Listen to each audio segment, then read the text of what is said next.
我想请大家配合我做一个非常短的心理实验，看看我手里的这一把盐。现在假设我是一个刚到地球的外星人，从来没有吃过盐，请你用人类的语言向我精准地描述一下咸到底是什么味道。你会怎么说？你会说咸就像海水一样的味道。对不起，我从来没有见过海，这对我来说是一个谜团。你会说咸是一种很刺激的感觉，那是辣吗？是烫吗？是痛吗？你说咸味就是加了盐的味道，那这是一种循环论证，我还是没有明白。发现没有，你明明知道咸是什么，你就是说不出来。但如果连咸味这么简单的感官体验，语言都没有办法去承载的话，那真实的世界和体验，我们的爱恨情仇说得清吗？我们总觉得语言是人类的文明之光，是沟通的桥梁，但今天我要说一个不同的论点。语言可能不是工具，而是一种寄生在我们大脑当中的病毒，或者说是一套把我们和真实世界彻底隔绝开来的过滤系统。你现在的痛苦，你的纠结，你和爱人之间永远吵不完的架，甚至你觉得自己活得不像自己，根本原因不是你性格有问题，而是语言把你骗了。那今天我想带你一起穿越语言的束缚，去尝一尝生命原本的味道。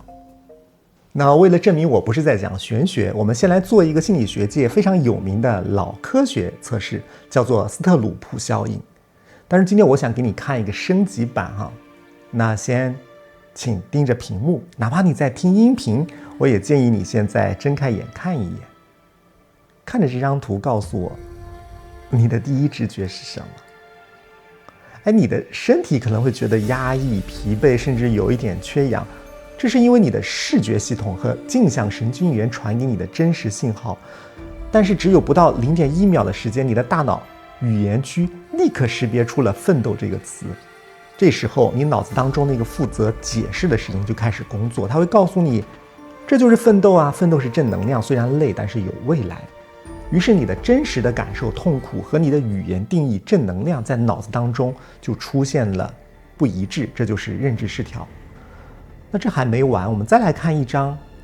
你发现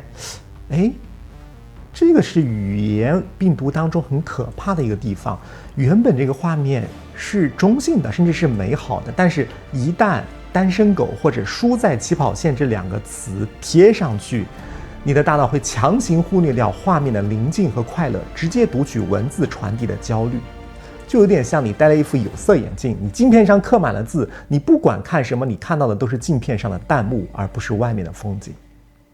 你走在大街上，你看到一个穿得奇怪的人，你还没有来得及看清楚他的脸，你的弹幕系统就给他打上一个标签叫奇葩。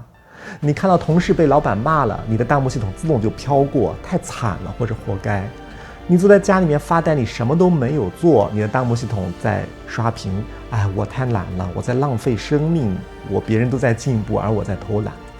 那么这个弹幕系统在神经科学上面往往是和我们大脑的默认网络模式叫做 DMN 紧密相连，就是只要你一闲下来，这个网络就自动激活，开始讲故事。所以有些朋友给我发私信说觉得活得很疲惫，精神内耗很严重，感觉脑子停不下来。其实并不是说真实的现实生活当中过得很苦恼，而是有可能你只是此时此刻坐在一个公交或者地铁上，你坐在椅子上面，空气现在25度，肚子有点饿，窗外有车流，这就已经是现实的全部了。但是你的语言系统会不断的把这个现实翻译成各种各样的焦虑的、二元对立的、可怕的词。比方说它会预测未来，明天失业怎么办？请注意，失业是一个词，明天又是一个概念，它会不断的反刍过去。当时我要是没说那句话就好了，当时也是一个概念。而这些痛苦全部是由语言构成的。你会发现动物有压力，但是动物没有内耗。一个斑马被狮子追，在非洲大草原上，它有巨大的生存压力，但一旦逃脱，你会发现斑马就会继续低头吃草，它不会在那边想，我刚才跑步的姿势是不是太难看了？隔壁的那个马会不会觉得我好怂啊？明天狮子要是学会了包抄战术，我怎么办？爸妈不会想这些，是因为他没有复杂的语言系统来支撑这种高级的烦恼。他活在感受之中，而我们活在描述的概念之中。我们以为自己在使用语言描述世界，但实际上往往是用语言在使用我们的大脑编织让我们焦虑的幻觉。那么这个机制到底是怎么在生理层面运作的？为什么我会说你看到的根本不是世界，而是一个受控的幻觉？那接下来的内容可能会颠覆你对现实的认知。那现在看着我手里的这个橙子，你看到了什么？你可能会说，这就是一个圆形的橘黄色的一个橙子。那看起来你是看到了它，然后大脑确认了它。但是现代计算神经科学最前沿的研究，特别是英国萨塞克斯大学的 Annie 教授提出叫做受控幻觉理论，告诉我们，恰恰相反，不是因为我们看到了橘子才认出它，恰恰是因为我们的大脑先预测这里有一个橙子，我们才看到它。那听起来很绕哈，我给你举一个最通俗的例子。想象一下，你是一个雷达操作员，被关在了一个没有窗户的小黑屋当中，你看不见外面的世界，你只能看到屏幕上面跳动的数据点。那么为了活下来，你必须根据这些杂乱无章的数据去猜外面到底发生了什么，你必须建立一个模型。当屏幕上出现一串特定的数据的时候，你的经验会告诉你，这通常代表这是一个飞机。于是你就在脑海当中生成一架飞机的图像，其实你没有看到飞机，你只是通过雷达预测出一架飞机。那 Annie 教授就认为，我们的大脑就是这样一台预测机器，它在无时不刻地向外发射预测信号。当外界的光线，就是感官数据进来的时候，大脑只做一件事，就是核对。如果数据和预测吻合，那么大脑就直接用内部生成的图像代替现实，因为这样最省电最快。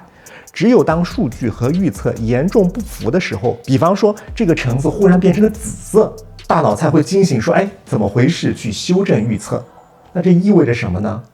我们此时此刻看到的这个世界，听到的这个声音，其实90%都是大脑内部生成的幻觉。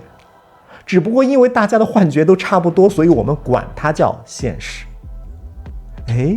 那既然大脑是靠预测来构建现实的，那么它是用什么素材来预测的呢？答案就是语言。语言就是我们要喂给大脑这台超级计算机的源代码。语言当中的每一个词都是一个分类标签，如果你没有红色这个词，你的大脑就难以预测出精准的红色，你看到的可能是一团模糊的灰调。如果你没有内卷这个词，你看到的是大家在加班的时候只会看到大家都很忙，而不是预测它叫做带有压迫感的恶性竞争。语言决定了预测的精度，也决定了预测的走向。这就要提到另外一个理论了，叫萨皮尔沃尔夫假说。那虽然这个假说的强版本在学术界有争议，但是在认知心理学的实证研究当中，它的弱版本语言相对论已经被越来越多的实验证实了。认知科学家莱拉·博罗多斯基做了一个著名的研究，他去澳洲探访了一个叫做库克撒约雷的土著部落。这个部落的语言当中没有左和右这两个词，只有东南西北。如果你们想让他把桌子上的这个杯子往旁边挪一下，他们不会说把杯子往左，他只会说把杯子往南偏西挪一点。你想象一下，哪怕你只有几岁的小朋友，在任何时候任何地点，哪怕在封闭的房间，他都能瞬间说出这是东南西北，他们的方向感非常的牛。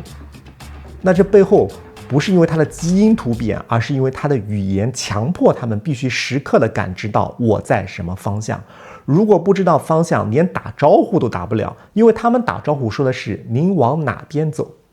语言重塑了我们的认知空间。同样的道理，我们现代人的语言当中充满了什么词？比方说，我们的语言当中关于焦虑、抑郁、压力、失败的同义词，比关于宁静、喜悦的词要多得多，也要细致得多。于是我们的大脑就被喂养了大量的二元对立的词汇，可能是好和坏、成和败、美和丑、高级和低级。当人类被植入这套语言体系之后，你再看这个世界，就会被强行撕裂成两半。你看不到事情本来的样子，你只看到这件事情是好的还是坏的。而一旦贴下坏的标签，大脑就会根据这个标签去预测出痛苦的化学反应皮质醇。所以不是世界让我们痛苦，而是用来描述世界的这套语言本身充满了各种 bug。 大家有没有想过一个问题啊？为什么在面对同样的困境，比方说失恋、离异、分手或者被裁员，有的人会觉得天塌了，从此一蹶不振，而有的人虽然很痛苦，但是可以写出莫道桑榆晚，微霞尚满天，或者能精准地把痛苦转换成一种成长的动力。以前我们总说这是心态问题，是性格坚强与否的问题，但是在心理学当中有一个更专业的解释，就叫语言精度的问题。这里要提到一位心理学家丽莎·费尔德曼·巴雷特，他在神经科学领域当中提了一个叫做情绪建构论的理论。他认为呢，情绪并不是与生俱来的生理反应，不是说你的身体当中有一个感官按钮，一按悲伤你就哭了，不是的。情绪是大脑根据我们当下的身体感受，比方说心跳加快、胃部紧缩，再结合你脑子当中的概念库，现场合成出来的。而关键就是这个概念库。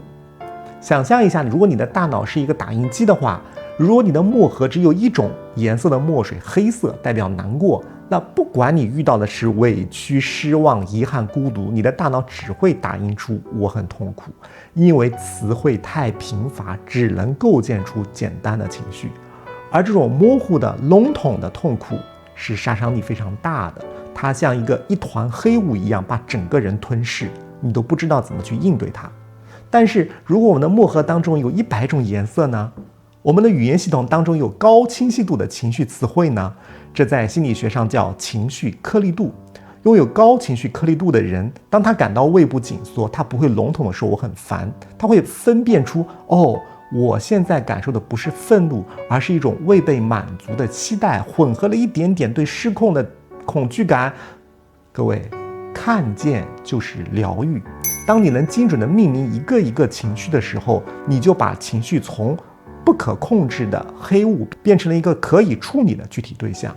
你说我很烦，大脑就会觉得这是一个死局，因为它不知道怎么处理。而如果你说我感到很挫折，因为这个项目没做好，大脑就会立刻明白，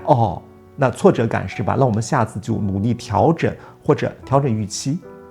这就是语言的双面性，它既是病毒，是因为它简化现实，也可以当解药，前提是我们必须要掌握足够丰富、足够精确的语言去还原现实。所以多读书、读好书、读诗歌，真的不是为了装点门面，是为了能够在那个大雪纷飞的夜晚，当我们感到很孤独的时候，脑子当中跳出来的不是一句“哎呀，我好冷呀，我好惨呀”，而是一句“柴门闻犬吠，风雪夜归人”。那一刻，你可能构建出来的画面，它不再是凄凉的，而是某种带有温度的审美的意境。这就是语言重构现实的力量。如果说情绪颗粒度是我们主动使用的工具，那么接下来我们要分享的就是语言黑暗的一面。当语言开始反客为主，把我们当作工具的时候，美国作家威廉·伯勒斯说过一句话，叫“语言是来自于外太空的病毒”。这在演化生物学家理查德·道金斯看来可能是事实，这就是著名的魔音论。什么叫魔音呢？就像基因一样，是一种想要不断复制自己的信息单位。一个词、一个梗、一个口号，只要从一个人的脑子传染到另外一个人脑子，它就活了。那为了生存，这个语言病毒要进化的越来越简单，越来越极端，越来越有煽动性。因为只有极端的二元对立的词传播效率才最高。大家想象一下，这几年互联网上最火的一些词：渣男、绿茶、普信男、小仙女、妈宝、凤凰男，还有什么原生家庭受害者、NPD、回避型依恋、MBTI， 每一个词都是超级病毒，因为它极度简化了人性的复杂性。你学会了渣男这个词，你再去看一个男人的时候，你不需要再思考他到底为什么撒谎，他经历了什么，他的挣扎是什么，不需要，你只需要把渣男这个标签往他头上啪一贴，分类完毕，打入冷宫，非常爽，也很省事。但是代价是我们就丧失了看见具体人的能力。我们现在的互联网环境常常戾气很重，因为我们不再用眼睛去感受一个人，而是在用词典看人，互相扔标签。而且这些病毒会入侵我们的自我认知。我有一次看到一个私信说，牧羊啊，我是典型的回避型依恋，我还是一个高敏感人群，我怀疑我男朋友是 NPD， 我的星座是什么，我的 MBTI 是什么。你听听看，你好像是在做自我介绍，但是实际上是被这些医学名词吞噬了。她不再是一个活生生的有血有肉的姑娘，她把自己变成了一堆心理学甚至星象学的概念，而这套语言逻辑就把自己囚禁在了一个受害者的剧本当中，动弹不得，这就叫魔音暴振。我们以为是我们在说话，实际上是这些流行词汇借助我们的嘴在进行自我复制。当你张口闭口都是网络流行词的时候，你的思考能力就会被掏空，你的大脑就会被这些外来的代码格式化。那说到这里，你可能会觉得有点不舒服，怎么办呢？有没有解呢？实际上这个解法早在2500年前东方的智者就已经发现了。对于语言这个东西，佛家早就给出了一个非常精妙的比喻，记载在《楞严经》当中。经文里说呢，叫如鱼见指月，观指不观月。什么意思呢？假如我想让你看天上的月亮，这个月亮是真相，但是我够不着月亮，于是我只能伸出一个手指，这个手指呢是语言，告诉你说，你看月亮在那儿。那这个时候聪明人会顺着这个手指呢看到天上的月亮，但是愚笨的人，就是大多数陷入文字障的我们，会死死地看着这个手指。我们会研究这个手指，说，哎呀，这个手指太粗了吧，它不好看，这个手指指的角度是不是偏了呀？这个手指应该叫 finger 还是应该叫手指？我们在手指上做足了文章，写了几百万字的论文来分析，甚至因为这个手指长得不一样，互相争论不休，大打出手，分解成很多个不同的宗派。结果呢，大家没有抬头看一眼月亮，而语言就是这个手指。我们刚才说的言的味道，爱的感觉，当下的喜悦才是月亮，而贤、爱、喜悦这几个字只是手指。我们现代人的一个悲剧就在于我们把手指本身当成了月亮。我们以为只要在朋友圈发一个什么慈悲呀、开心呀，我们真的就慈悲，就真的开心了。我们以为只要学会了认知升级这个词，我们就升级了。我们以为只要把对方定义成渣男，我们就看透了爱情的真相。其实只是在玩弄手指而已。真正的慈悲、智慧和爱情，都是手指在指向的那个无言的地方。当年佛陀在灵山会上，手里拿着一枝花，一句话也没有说，台下几千个弟子，有的在想，这个花是什么品种啊？老师为什么要拿花呀？大家脑子里在疯狂的去思考，用语言解释。只有迦摄尊者在那一瞬间停止了大脑里面的语言系统，直接的看见了那朵花的生命力，于是他笑了。那一笑就是因为他跳过了语言的手指，直接拥抱了月亮。道家对这件事的理解同样很透彻。庄子在外物篇当中说过一句非常经典的话，叫做权者所以在鱼，得鱼而忘权。这个权呢是捕鱼用的竹笼子，笼子呢是为了抓鱼的，语言是为了获得真相实相的。既然鱼已经捕到了，这个笨重的笼子是可以扔掉的。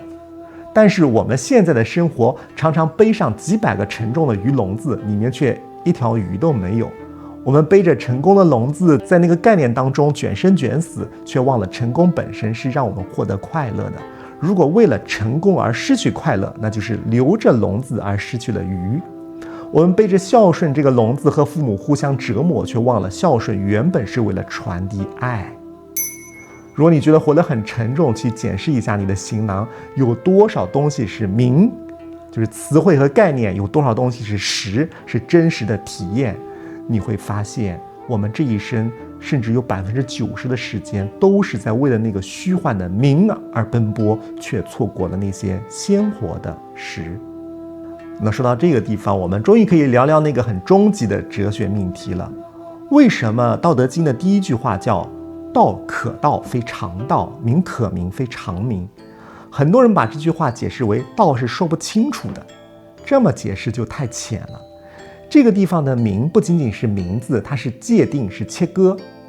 量子力学发现，电子在没有被观测的时候，它是以波的形态存在，它充满了无限的可能性。但是，一旦你观测、测量、定义它，这个波函数坍塌，就变成了一个固定的粒子。而语言就是让现实世界坍缩的这把刀。这一刻，你坐在我的面前，你是一个拥有无限可能性的生命，你有过去，有现在，有未来，有喜怒哀乐，你本身就是一个完整的宇宙。但是，一旦我嘴里吐出一个词，你是内向的人，这把刀就落下来。你身上其他的可能性，你的热情，你的野心，你的疯狂，在这一瞬间就相当于被我的语言给切掉了。在这个语言的维度当中，你坍缩成了内向这2个字。这就是老子为什么说名可名非常名。一旦给真理取了名字，真理就死了，它就变成了概念，而不是那个活泼泼的大道了。所以老子写完5000言就要跑呀，因为他知道他写下的每一个字都是不得已而为之，他怕后人死抠他的字眼，把他的手指当成月亮，他要把那个不可说的空间留给天地，留给后人自己去体悟。说到这个地方，你可能会说，那我明白了，语言是病毒，是手指，是鱼龙，但是我还要生活，我要开会，要谈恋爱，要教育孩子，我总不能闭嘴不说话吧？当然做不到。我们虽然知道了这是幻觉，但是我们还在游戏当中，而觉悟本身不是说我退出游戏，而是换一种玩法。那接下来我将给你提供一个法门，能让你在这个充斥语言病毒的世界当中，尝试建立一道防火墙，既能驾驭语言工具，又不会被它反噬。我们要做的是把语言从独裁者的位置上拉下来，还原成它原本的身份，叫工具。这里面有2个非常时间有效的微行动，我建议你今天晚上就可以试一试。第一招呢，叫做视觉静音练习，这个是向内修的，专门治精神内耗的。你选一个眼前的东西，可能是一盆绿萝，或者是你同事的后脑勺，你看着它，你在脑子里面强制按下静音键，你的大脑一定会习惯性的弹幕说，这是一盆绿萝，叶子黄了，该浇水了。停，你把这些词全部去掉，不要叫它绿萝，不要评判黄了，你就是用你的视觉去感受那个绿色的形状，去观察这个光线是怎么在叶片上折射的，去感受那个纹理。当你不再给它命名的时候，你会发现那盆花无比鲜活，甚至有一种陌生的美感。那一刻，你就切断了大脑的预测回路，你直接连接到了当下。第2招呢，叫做感官化重构，这个是向外修的，专门修我们的沟通障碍。比方说，下次你情绪激动，特别想说狠话或者很委屈的时候，请遵守一个原则，叫禁止使用抽象形容词。比方说，我很焦虑，换掉；比方说，你很自私；比方说，我好绝望。这些词都是垃圾桶，对方听了之后只会防御。试着像一个诗人，像一个医生一样去描述你的感受。比方说，把我很生气换成我现在觉得胸口有一点闷，像堵了一团湿棉花一样，呼吸有些困难。把你不爱我了换成当你刚才看着手机不理我的时候，我感觉像被扔在一个空荡荡的房间里面，我觉得浑身是凉的。因为形容词的标签是评判别人的，而感官感受的事实是用来共情的。当一个人说你好自私，就是你在攻击他的大脑，他会本能的反击你。而当你说我手指冰凉，我的身体寒凉的时候，你是在呼唤他的镜像神经元。而作为一个人类，他听到这句话的生理反应是想去，我要不要握握你的手，而不是去攻击你。这就是少说概念，多说事实。这不仅仅是我们说的一般意义上的沟通技巧，而是让我们的灵魂重新变得有血有肉。那光说不念，道理永远只是道理啊！为了帮你真正去落地，我把这套理论封装成了一套可以交互的可视化的系统，就是牧羊 AI 全息感知复原系统。那这是一个基于 AI 智能体技术构建的一个 Web App。那么我将乔纳斯·斯库勒与托尼亚恩斯特勒斯库勒的理论写到了代码当中，可以帮助你去剥离情绪噪音，重获语言的掌控权。那这套系统可以解决3大痛点：情绪麻木、过度的脑补内耗和亲密关系的沟通死结，特别适合4类人。第一是经常陷入想太多内耗的人，第二是亲密关系中容易话不投机的沟通者，第三是感觉生活没意思、情绪越来越麻木的人，第四是想提升正念感知力、活在当下的修行者。操作也非常简单，你只需要7天时间，3步走，这套智能应用就可以让你感受到超乎想象的实际的作用。那么第一步是觉察翻译，捕捉我们的负面念头，将它剥离与观察。第二步是感受还原，用具体的感受来替代情绪概念，拆解语言带来的情绪困境。第三步是事实通透，来区分观点和事实，重写重读场景，来找回我们的临近感。那么针对一些不熟悉的朋友，我们在这个地方嵌入了 AI 的教练，会辅助你去解析这些评价背后的真实感受。当然你也不用担心隐私问题，因为系统运行在云端，但是数据存储在你的本地，你和 AI 教练的对话在云端交互，我完全不掌握。那关于价格，我开启了能量交换模式，你可以免费领用它作为你支持这个频道的见面礼。如果你认可它的价值，也欢迎你自愿的打赏充电支持，为我们的频道注入能量。那领取的通道就在本期视频下方的简介或者置顶的评论区。我也为不同区域的朋友准备了海外和国内2个专属的频道，确保你无论在什么地方都可以流畅的访问，去近距离的感受一下 AI 智能体技术和心灵疗愈技术结合的检验体验吧。我也会根据大家的反馈不断升级，试试看拿回你的掌控权。那聊了这么多啊，语言是病毒，但也是我们在这个孤独星球上互相取暖的微弱火光。既然我们注定要带着这个病毒生存，那不如做一个清醒的宿主，别让你说出的话变成了锁住自己的牢笼，别让那些标签遮住了你爱人眼中的星光。记得时常从语言的列车上跳下来，去吹一冲荒野上的风，因为真正的真理永远在风里，不在字里。